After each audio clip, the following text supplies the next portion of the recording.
Following up on the original accusations against Neil Gaiman reported by Tortoise Media, they've come out with another story with 2 more people accusing Neil Gaiman of improprieties in his personal life. And then a third account is actually out there from a podcast that came out recently.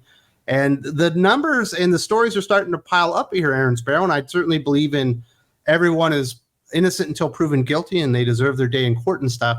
But it certainly is painting a more and more negative light on Mr. Gaiman, especially the first story that we're going to talk about. It's interesting because I was thinking about this morning, and because I was seeing it on on YouTube while I was sitting in urgent care.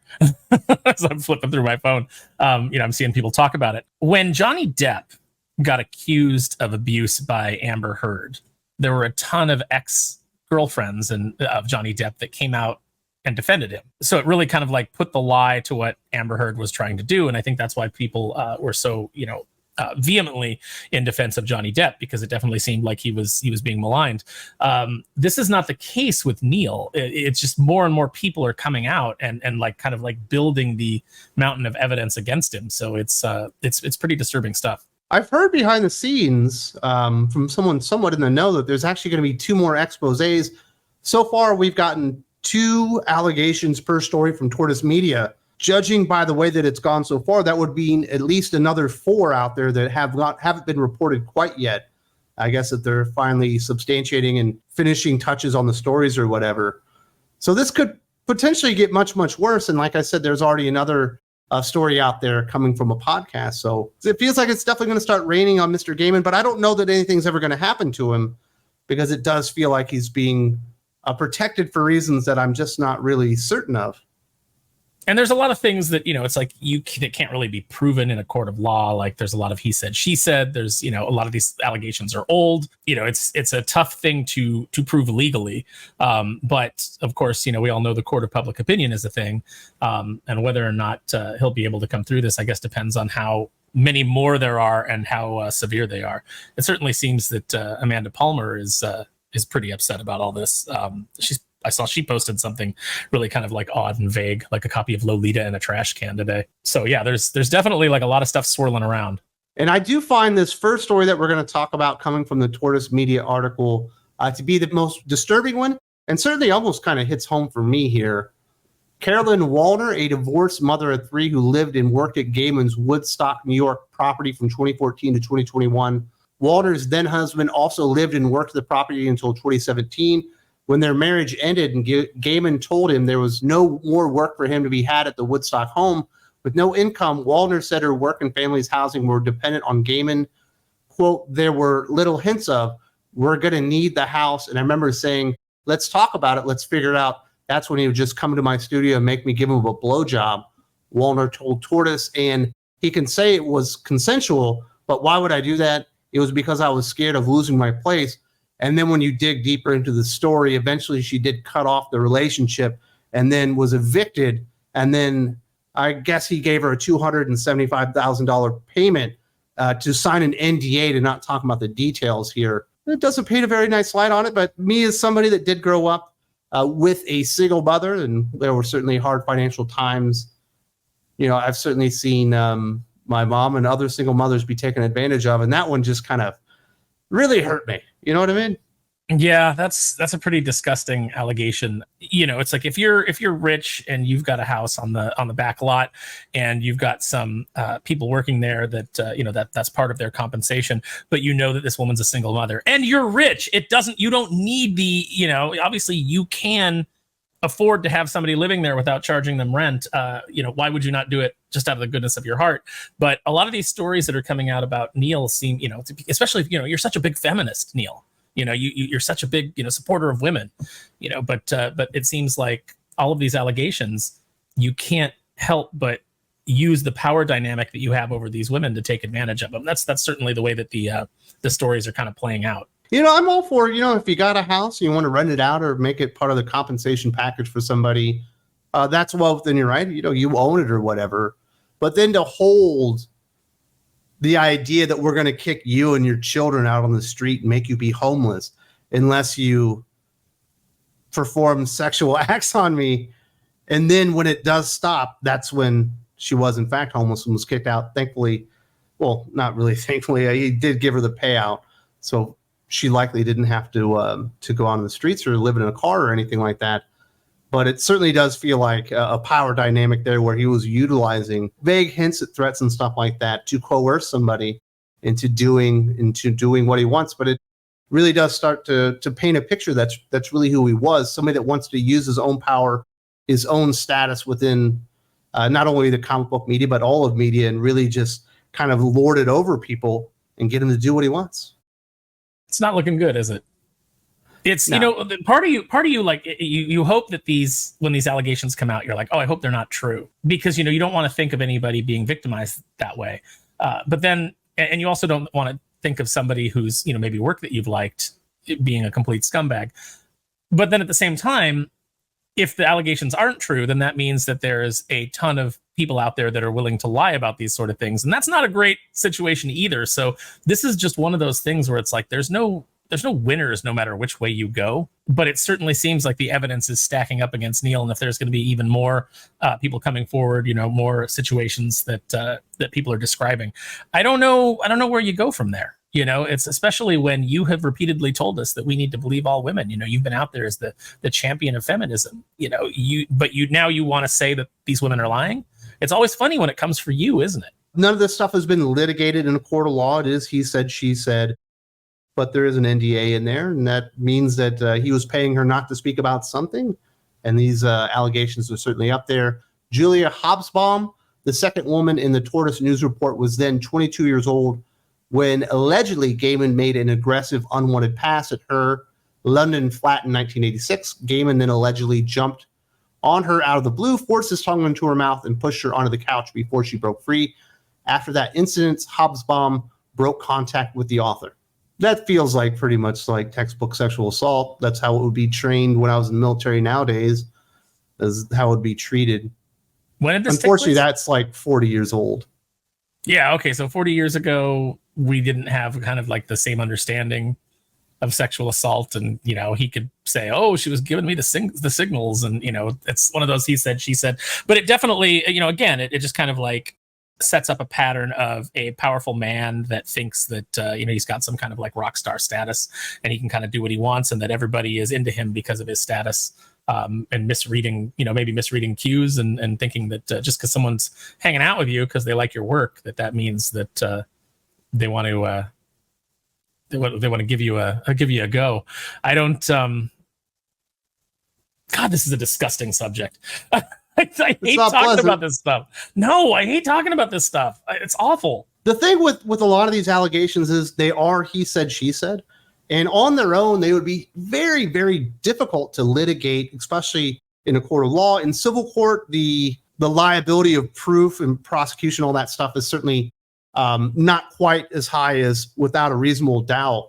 And so maybe you could do the stuff in civil court. But once you start getting all these stories out there and you put a timeline on there and you can say this behavior dates back, allegedly back to like 40 years ago, it does set up a pattern. Makes all the stories more believable because there's different elements in it and there's one commonality to all of it, and that's Neil Gaiman himself. Yeah, and his kind of like attitude about himself and what he is entitled to with the women that are in his sphere. It's really disturbing. I don't, look, I never really fault people when it's like, yeah, they were fooling around with people at work, or they were getting involved with people that they work with, because, relationships come out of where you meet people. And, where do you spend most of your day? You spend most of your day at your job, or you spend most of the day, doing these things. Of course, you're going to meet people in those spheres. So I don't really have any kind of like judgment on that. I don't really even have a particular amount of judgment on age differentials. People are adults. They can, I may find it creepy in certain aspects.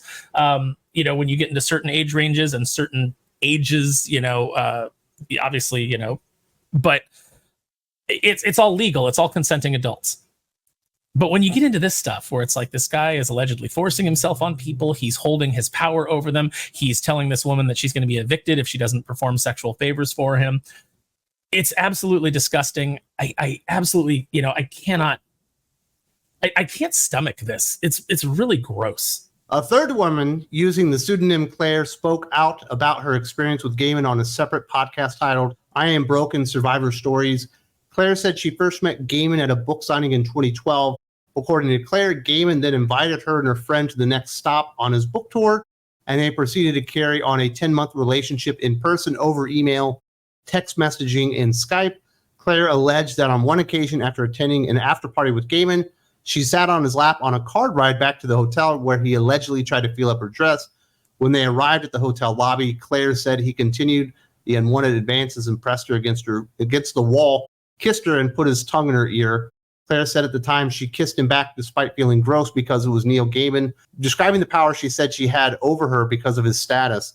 In that case, there is further reporting that she ended up contacting Neil Gaiman and telling him how it made her feel, that she was not right with it and that she did not appreciate his advances and what he had done.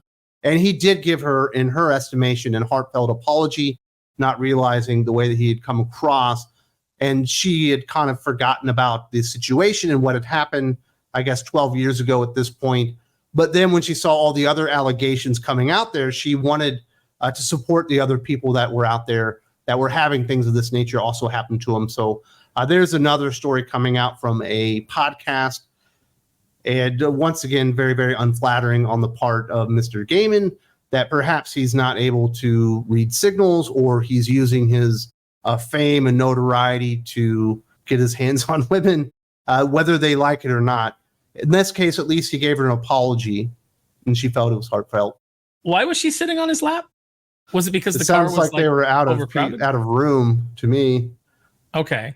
I mean, certainly, especially when you're younger and you got a bunch of friends in the car like that. I've had that happen, but I've never taken that as an invitation to start feeling somebody up. And then if he thought that he was getting the signals and he started kissing her and she said she did kiss him back, it is incumbent upon her at some point to say, like, I don't want this. No. And if she's kissing him back, then obviously, he's going to feel like he's got the go ahead for whatever. Yeah. This is like kind of the this happened to Aziz Ansari. I remember during the Me Too movement, someone came out and was saying that, he was terrible and he treated her poorly. And then in her account, it was like she performed oral sex on him like 3 times.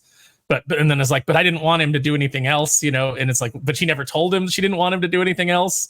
So it's like, yeah, I mean, if you gave the guy 3 BJs, he might be thinking the evening's going pretty well.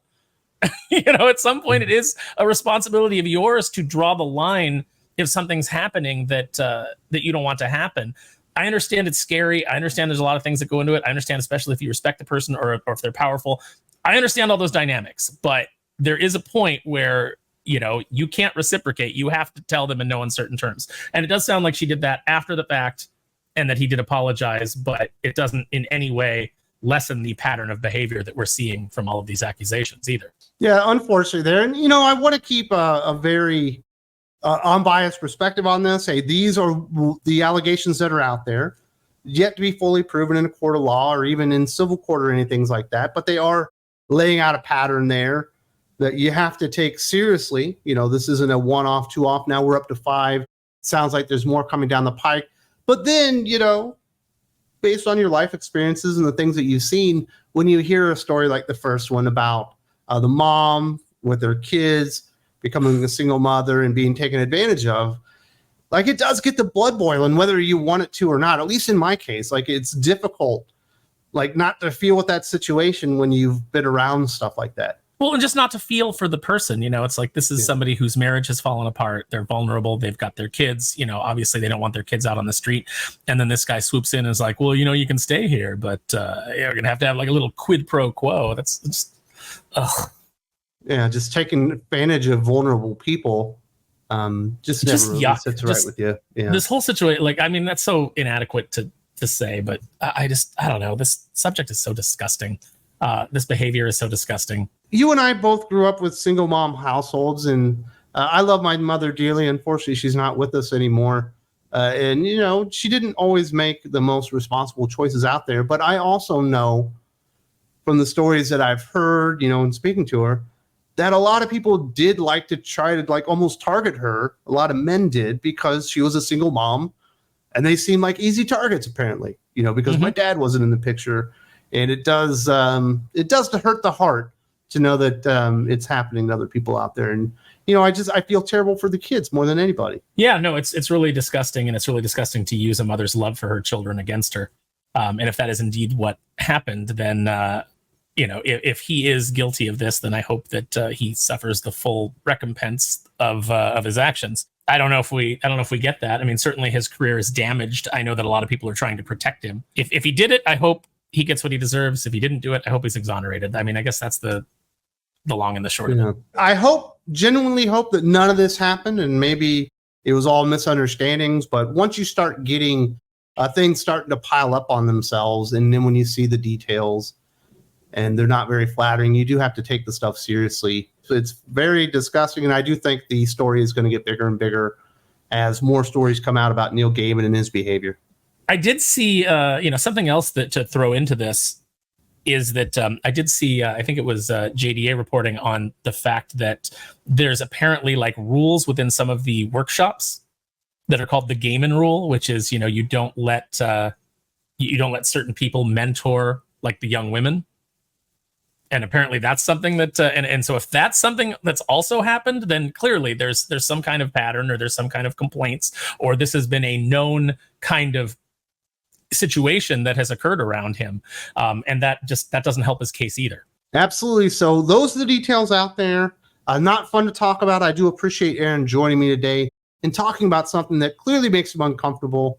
But this is only the very first part of the Geek Fix podcast. It's going to go about 2.5 hours. We're going to talk about way more stuff that's a lot more fun, that is not nearly this gross. If you would like to hear the entire podcast, you do need to visit us on Think Critical Patreon. There's a link in the video description if you'd like to support us there and listen to the entirety of the Geek Fix.